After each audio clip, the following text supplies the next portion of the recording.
Buenas noches, señoras y señores. El comportamiento del Ejecutivo de Sánchez en esta crisis puede ser calificado, con benevolencia, de errático. Las últimas medidas adoptadas, que endurecen las que ya estaban en vigor, tienen poca o ninguna explicación y contradicen lo que hasta ahora se había venido manteniendo por parte del propio Gobierno. Y digo que tienen poca o ninguna explicación, entre otras cosas, porque jamás nos explican nada, mientras nosotros nos limitamos a obedecer. Tras largos meses de letargo, el Gobierno ahora sobreactúa e impone unas absurdas restricciones que han levantado protestas en amplios sectores de la vida pública. Es hora ya de sacudirnos el miedo y de recuperar nuestra libertad y nuestra vida. No queremos ninguna nueva normalidad, queremos la de antes, queremos la de siempre, la nuestra.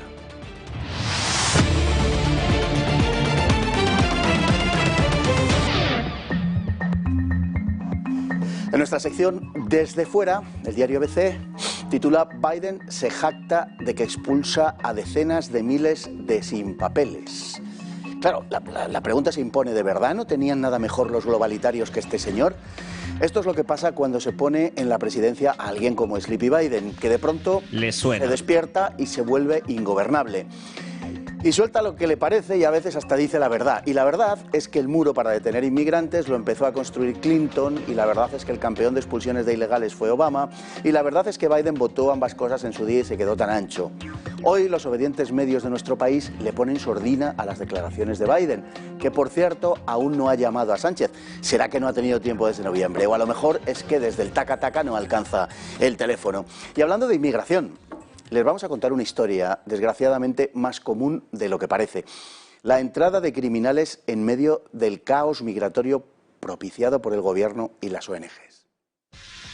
Les suena, ¿verdad? Son las imágenes que suelen divulgar las ONG que operan en el Mediterráneo.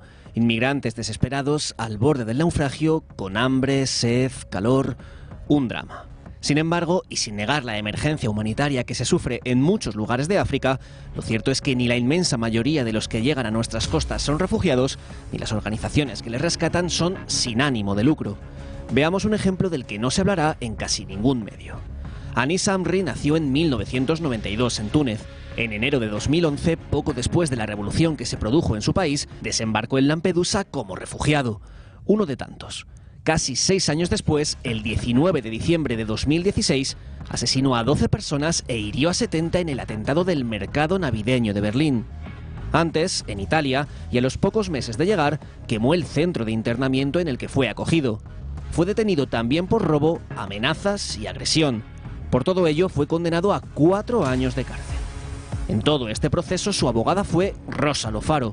La misma Rosa Lofaro que, casualmente, defendió a Open Arms cuando fue acusada de favorecer la inmigración clandestina en el Mediterráneo.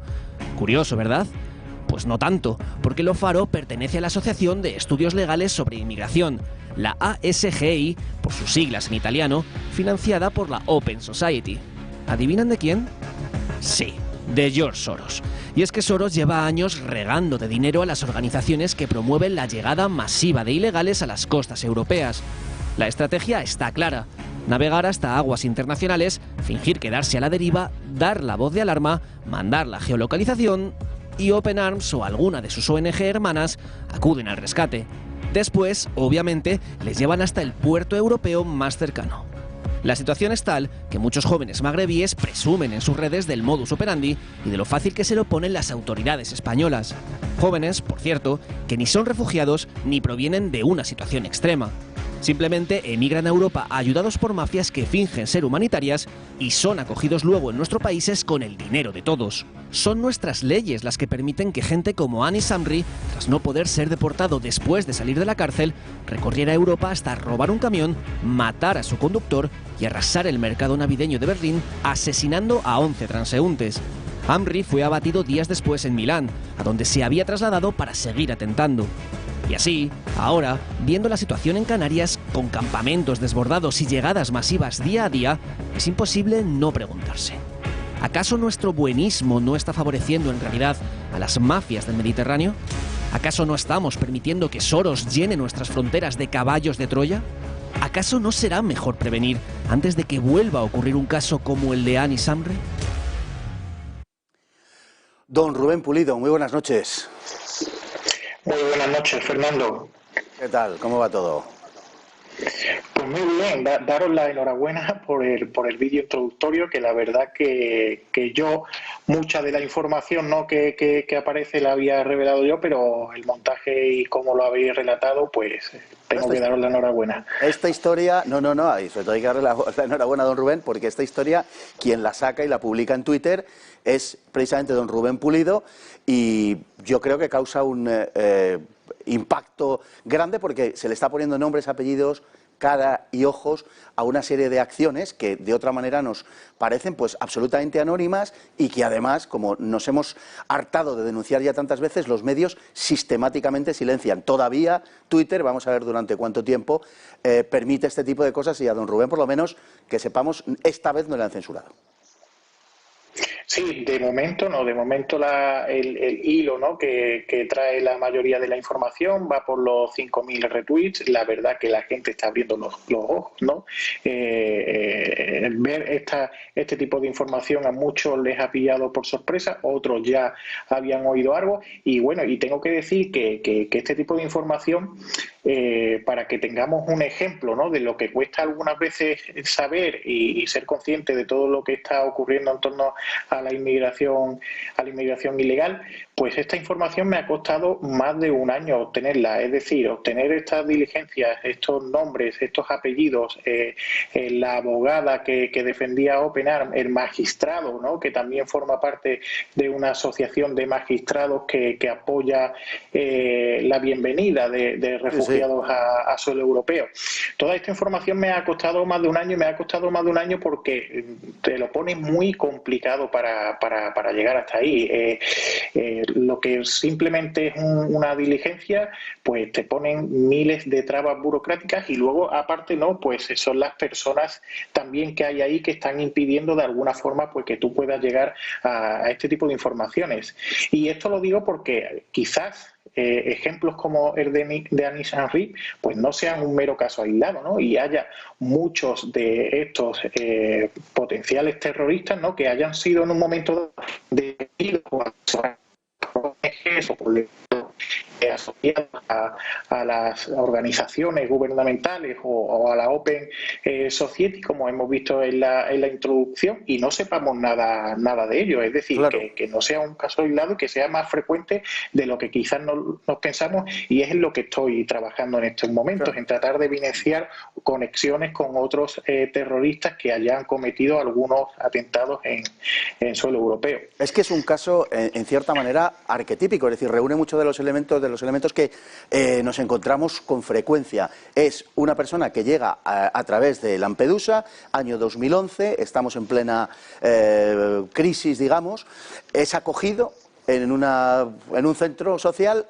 al que luego prenderá fuego, y se convierte en un elemento que siembra el terror y el desconcierto en la isla y en los lugares donde le es dado acogida. Esto no es Anis Amri, es decir, esto hasta aquí lo hemos visto con enorme frecuencia en un sinfín de casos de gente acogida procedente del norte de África. Quiero decir que luego la deriva terrorista, ahora iremos a eso, pero hasta aquí este comportamiento es bastante frecuente. Lo estamos viendo en Canarias ahora mismo, lo estamos viendo también en algunas zonas de Madrid con las acogidas de menas, en la zona de Casa de Campo, por ejemplo. Es decir, hasta aquí estamos casi relatando la historia de un arquetipo.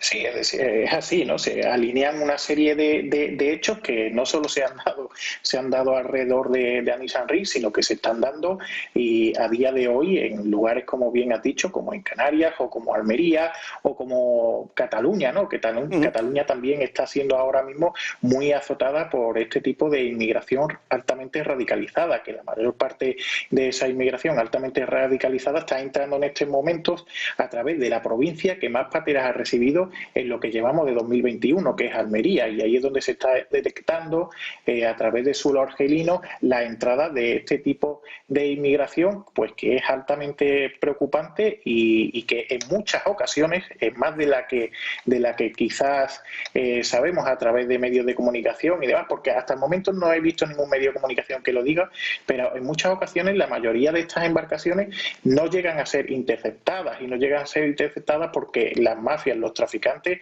saben que si en un momento dado, en una hora programada, salen 10 embarcaciones hacia la provincia de Almería, pues quizás más del 50% las fuerzas y cuerpos de seguridad del Estado desplegados en la zona no podrán acudir a interceptarla, o los operativos de salvamento, o sea, hay solo un barco, no podrá hacerse con el control de este tipo de embarcaciones. Y ahí está lo preocupante, ¿no?, de que están llegando a nuestro país personas que no sabemos quiénes son, ni sabemos tampoco con qué intenciones están llegando. Bueno, su abogada, Rosa Lofaro, de la que usted habla en el hilo de Twitter y que hemos comentado en el vídeo, se ocupa de defenderle en todos los casos a este señor y pertenece a la Open Society del señor Soros. Sí, pertenece a una asociación, a un bufete de abogados, que este bufete pues está financiado por la Open Society. ¿Por qué? ¿No? Pues porque esta abogada no solo ha defendido a Nissan Río, ha defendido a Open Arms, también ha estado presente en otras causas relativas a ONG, a estas ONG que se encargan a rescatar, como dicen ellos, a inmigrantes en el Mediterráneo central. Es decir, es una asociación de abogados, un bufete de abogados creado de alguna forma y financiado por la Open Society, por George Soros, para que asista a toda esta bola que está relacionada de alguna forma, es decir, aquellos menores tutelados que están siendo tutelados, por las autoridades italianas en Lampedusa, a las ONG que intervienen en esos rescates, incluso en algunos momentos también asisten a inmigrantes ilegales que están en suelo libio y que buscan llegar a Europa. Es decir, es totalmente, escandaloso. Para mí es escandaloso y yo creo que para cualquier persona con cierto sentido común debería serlo también, ¿no? Que estemos asistiendo ante este tipo de herramientas un poquito de dudosa moralidad. Para acabar de pintar el cuadro, decir que el juez que se encarga del caso es un señor que pertenece también a una organización financiada por Soros que se llama Welcoming Europe, Bienvenida a Europa, y que es, como digo, el encargado de este asunto. O sea, esto tiene todo el aspecto, no hay tampoco que ser muy astuto, ¿verdad? Tiene todo el aspecto de ser una trama orquestada por gente que tiene interés en que estas personas lleguen a Europa, poniendo en gravísimo peligro sus vidas y en muchas ocasiones dando con sus cuerpos en el Mediterráneo, en el fondo del Mediterráneo, y se encargan de prestarle posteriormente la ayuda jurídica, judicial, y por otro lado, pues incluso tienen gente metida ahí en la judicatura para llevar estos casos de la manera más conveniente. Es una verdadera trama que pues roza lo mafioso. Sí, totalmente. Bueno, y en Italia son ya cuestiones a las que estamos acostumbrados, ¿no? Son ellos muy de este tipo de cosas, ¿no? Pero sí, se da la casualidad, se da el hecho, ¿no?, de que las acusaciones, que son 2 acusaciones a Open Arms por favorecimiento de la inmigración ilegal y por violencia privada contra el Ministerio del Interior, cuando Salvini le impidió atracar en puerto italiano y ellos no quisieron obedecer esas órdenes, ¿no? Pues hubo ahí 2 imputaciones que se abrieron por diferentes juzgados y se da la casualidad de que cae sobre un magistrado que, como bien has dicho, está en una asociación, en un colectivo donde hay más magistrados y donde no solo hay más magistrados, sino que también están todas las ONGs que operan en el Mediterráneo central, muy casual todo, ¿no? Y bueno, cae cae la acusación sobre este señor y cómo este señor va a acusar a una ONG de un delito cuando él está en un círculo, ¿no?, al que pertenecen este tipo de ONGs, abogados, otros magistrados que están por la labor de que toda esta inmigración ilegal pues venga a Europa. Entonces, como bien dices, suena todo y huele todo mucho a una trama, toda una orquesta, ¿no?, globalista, donde hay abogados, donde hay jueces, donde hay ONGs, donde hay traficantes y donde hay inmigrantes que son muy bien asesorados por todo este círculo. Anis Amri se va entonces a Berlín y sabemos por qué se va a Berlín. Es decir, cuenta con alguna organización que le acoge, tiene parientes, amigos. ¿Por qué se va a Berlín? Sabemos por qué elige Berlín concretamente. Luego se irá más tarde a Milán también, donde será abatido. Pero ¿por qué perpetra el atentado en Berlín, que finalmente se saldará con 12 muertos, con 12 fallecidos y 70 heridos? ¿Hay alguna razón? ¿La sabemos? Bueno, hasta donde yo sé, la versión de la familia es que él quería estudiar, quería completar sus estudios en Alemania, pero ya estamos viendo que los estudios eran otro tipo de estudios. Lo que estaba haciendo era consumir vídeos de radicalización islámica a través de diferentes apoyos informáticos, pues se estaba radicalizando, ¿no? Y estaba de alguna forma preparando un atentado que más tarde o más temprano iba a ocurrir. Y eso es lo que sabemos de las pretensiones. No sabemos si eligió Berlín como objetivo programado, ¿no? Porque ya de alguna forma le habían dicho que tenía que atentar en Berlín, o fue meramente al azar. Lo que dice su familia es eso, que fue a estudiar, y es la única versión de alguna forma oficial que tenemos. Luego tenemos la versión de la Fuerza y Cuerpo de Seguridad Europea, que lo que apuntan es eso, ¿no? Que fue a Berlín, se instaló allí, y lo que hizo durante todo el tiempo que estuvo allí fue radicalizarse para luego pues acometer, ¿no? el atentado, ¿no? que tuvo lugar. Pues don Rubén Pulido, muchísimas gracias por contarnos esta historia que, como decimos, fue usted quien publicó primeramente en Twitter, y queríamos, lógicamente, darle altavoz y agradecer a nuestro compañero también, Juanma Pérez Noya, que lo haya puesto en negro sobre blanco y además con imágenes ilustrando. Muchas gracias a los dos, y en este caso agradecerle a quien está presente, a don Rubén, por su información, porque la verdad es que estas cosas, en fin, creo que sería materia de hablarlo otro día más pormenorizadamente, pero son sistemáticamente silenciadas por los medios de comunicación y están pasando, desgraciadamente. Muy buenas noches. Muchas gracias a vosotros. Buenas noches. Gracias.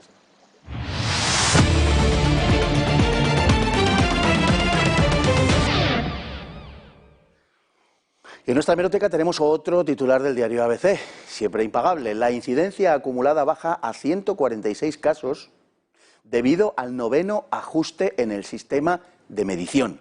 Fijémonos en el titular.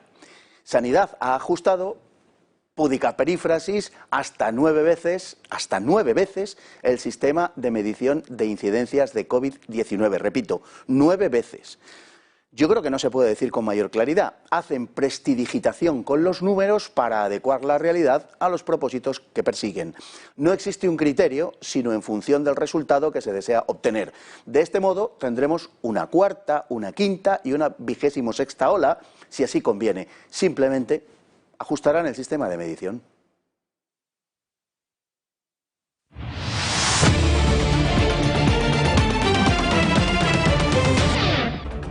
Hablando de memoria histórica, se han cumplido 60 años de una de las peores matanzas sucedidas durante la descolonización de África.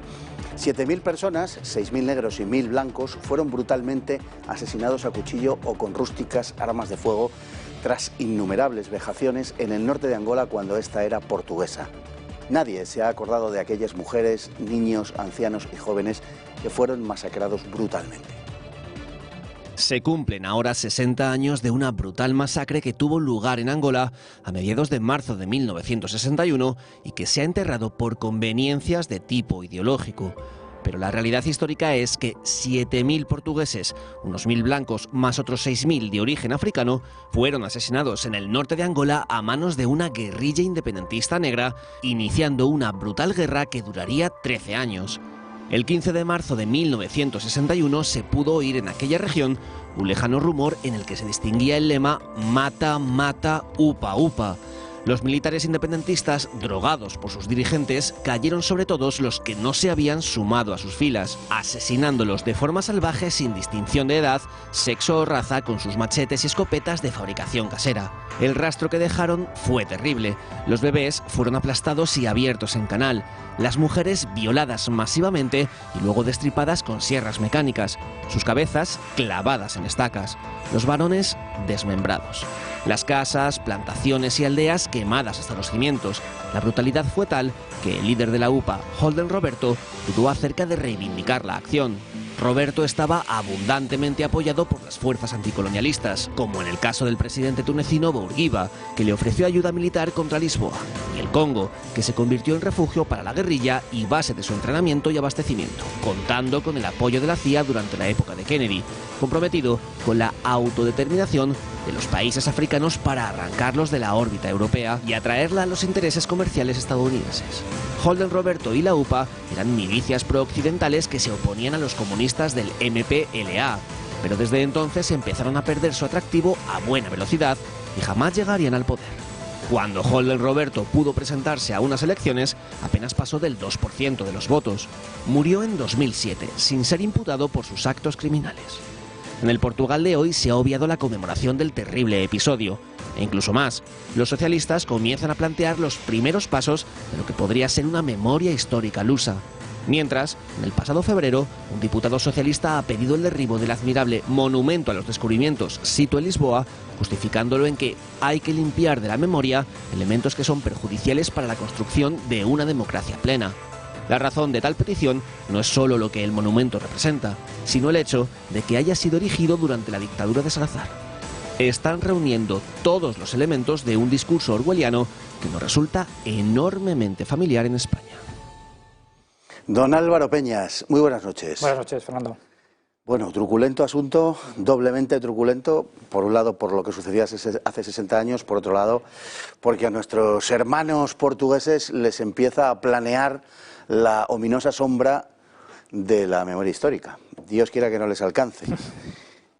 Bueno, empecemos por el principio. La matanza de aquel marzo de 1961, hace ahora 60 años, fue verdaderamente horrorosa. No hemos querido tampoco mostrar imágenes excesivamente brutales, aunque sí lo suficiente para dar una idea de lo que verdaderamente fue aquello, porque se trata de algo, bueno, pues de un episodio auténticamente sangriento, que no se suele contar porque está en la línea de lo políticamente incorrecto, ¿no? Sí, es una matanza espantosa, como se ven las imágenes, como dices, y además es en 48 horas. Esto ocurre, son 7.000 personas en 2 días, con la circunstancia de que el ejército en aquel momento en Angola no había muchas unidades, había creo que 4 unidades de cazadores, un escuadrón de caballería, pocos elementos aéreos, y los que tienen que defenderse de este ataque de salvajes son pues los colonos, forman milicias con armas de caza, pues podemos imaginar la situación, ¿no? De hecho, además el ejército tarda 3 semanas en llegar hasta allí y se encuentran pues lo que acabamos de ver, ¿no? Unas imágenes realmente terribles. El ejército portugués llegó en mayo y a partir de ahí ya empezó a combatir con eficacia a esta guerrilla, ¿no? Y ya es cuando, bueno, ya empieza lo que se llama la guerra de ultramar, luego empezará la revuelta en Guinea en el 63 y en el 64 en Mozambique. Se trataba de fuerzas independentistas que en este caso no eran comunistas, eran fuerzas anticomunistas precisamente.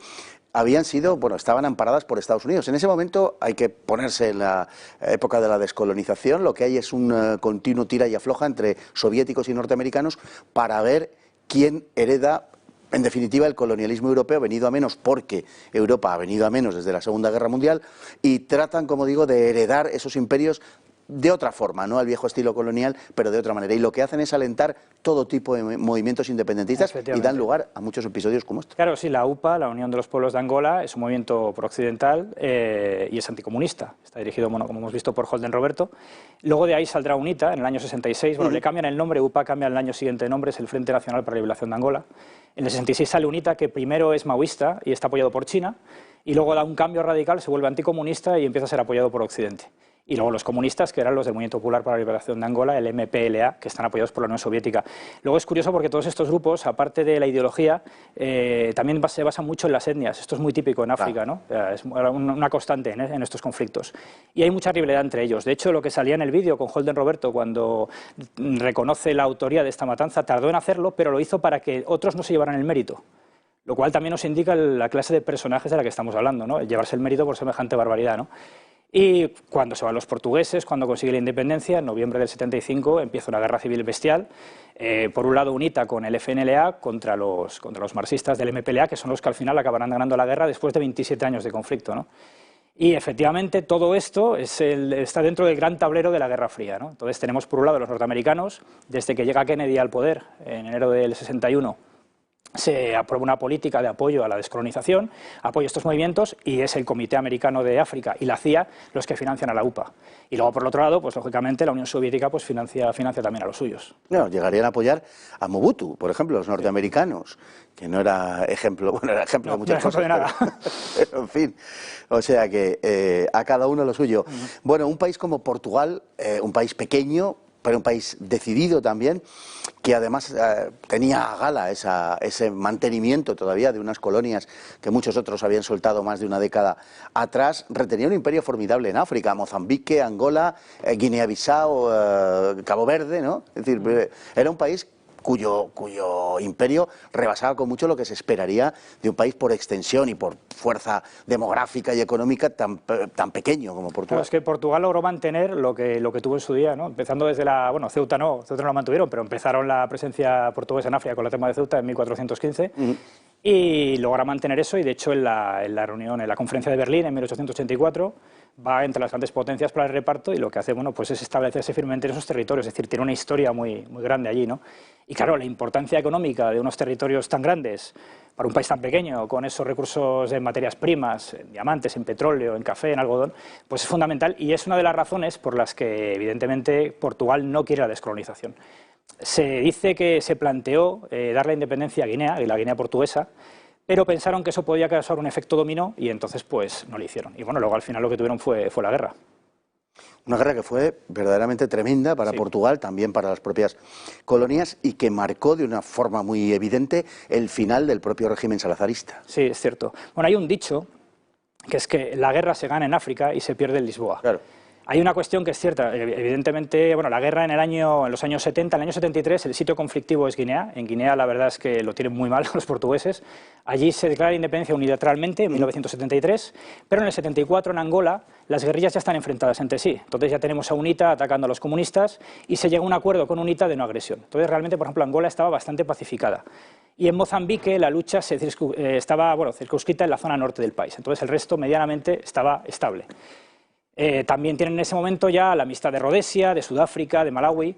Entonces no está tan mal la situación militar. ¿Cuál es el problema? El desgaste. Son 13 años de guerra para un país pequeño, son 3 frentes, y claro, aunque se intenta crear tropas africanas para poder combatir, además con bastante buen resultado, están los comandos de Guinea o los flechas de Angola, pero no es suficiente. Eso crea un descontento terrible en la población, también en el ejército.